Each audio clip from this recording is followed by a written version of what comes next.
Hey guys, so as promised, I wanted to make a video today answering your frequently asked questions about homeschooling. I was homeschooled as of last year, so February 2011, I decided to start my second semester homeschooled. About a year ago actually is when I started pursuing the whole I want to get homeschooled kind of thing.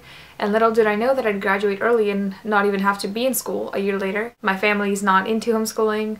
It was my personal decision. I went for it myself. No one helped me.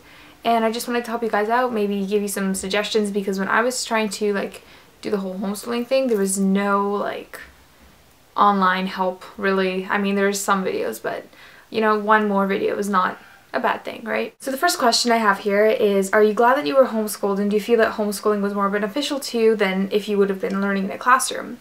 And yes, I am extremely happy that I was homeschooled. I don't regret one part of it. There was not a moment in my homeschooling kind of life that I felt like, damn, I wish I was at school.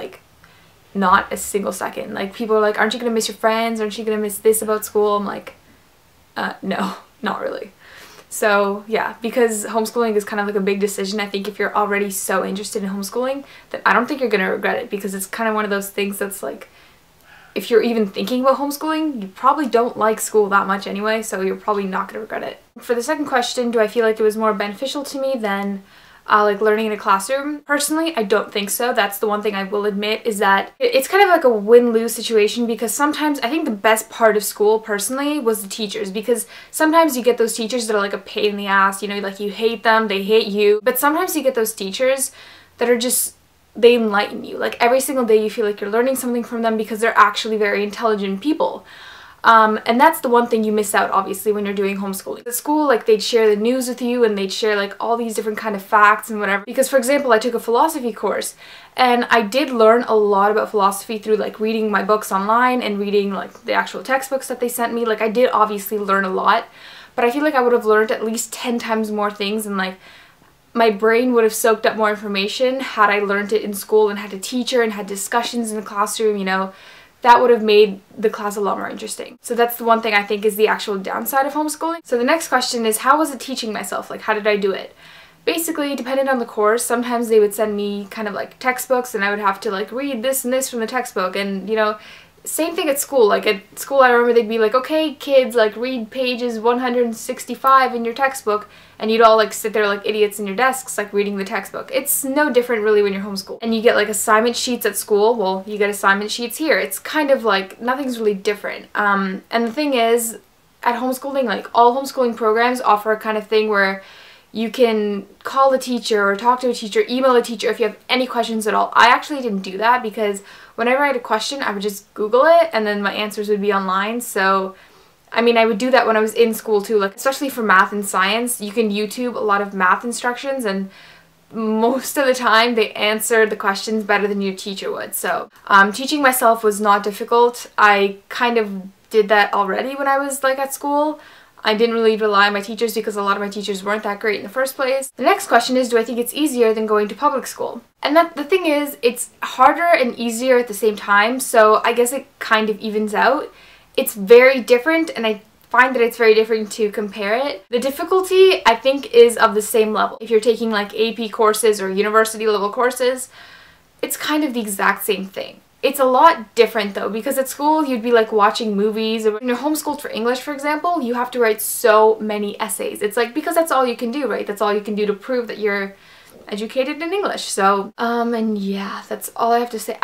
Honestly, it's difficult because it's a lot of writing, it's a lot of sitting there and doing your work and not really socializing. And who's calling me? I mean, honestly, if you're worried that it's going to be harder, it's not going to be. It's just going to be different kinds of work that you're probably not used to doing. And if you think it's going to be easier, it's not going to be. Unless you take Slack or courses, then obviously it'll be easier. Next question is, will homeschooling affect college applications?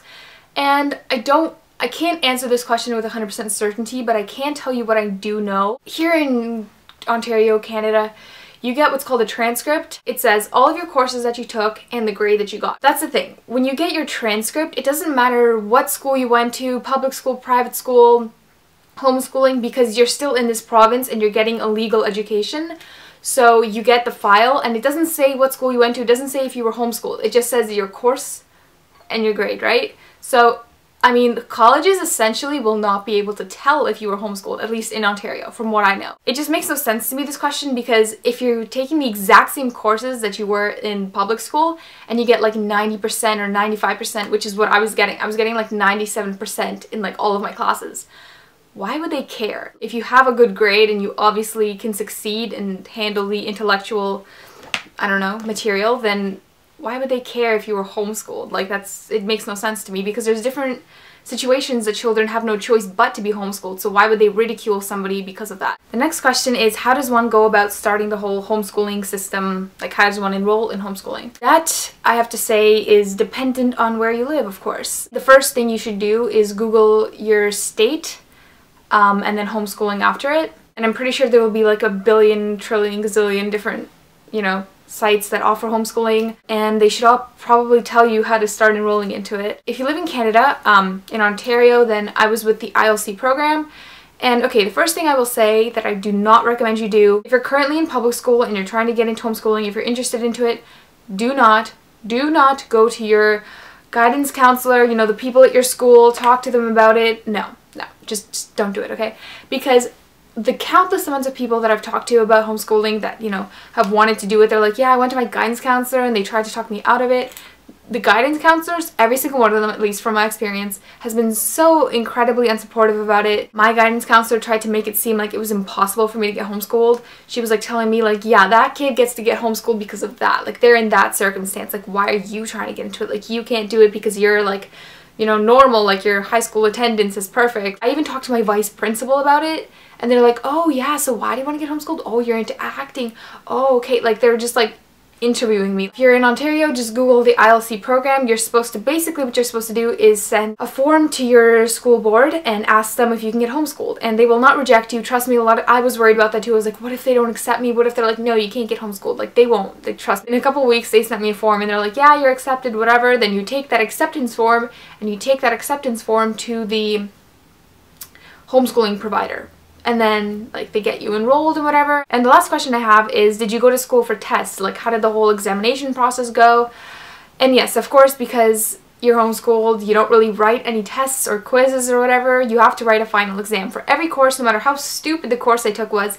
I took a course about, like, fashion or whatever. And in public school, there's not exams for every single course. There's some, like, really stupid, like architecture, for example, it wouldn't have a final exam. But in homeschooling, there's exams for everything. Because I live in Toronto, which is like a huge city, the actual office for my homeschooling program, it's located in Toronto. So every single time I finished a course and I had to write an exam, I would just basically go to their main office, and there would be like a billion people there. Well, not a billion. There'd be like maybe 20 people there a day writing an exam. I know that if you don't live in a big city, what they do is my homeschooling program has like connections to teachers like in all different cities across Ontario, and every single time we need to write an exam, they would just contact the teacher in your city and they'd send them your exam, and you'd meet up with that teacher somewhere and then you'd write the exam. The exams with homeschooling are pretty much identical to the exams I had to take when I was in public school. There's really no difference. So I hope you found this video helpful, and if you have any more questions, please do leave them in the comments and I will definitely get back to you. And yeah, that's pretty much it. I will see you guys in my next video where I'm going to talk about how exactly I finished high school early. So yeah, I will talk to you later. Bye!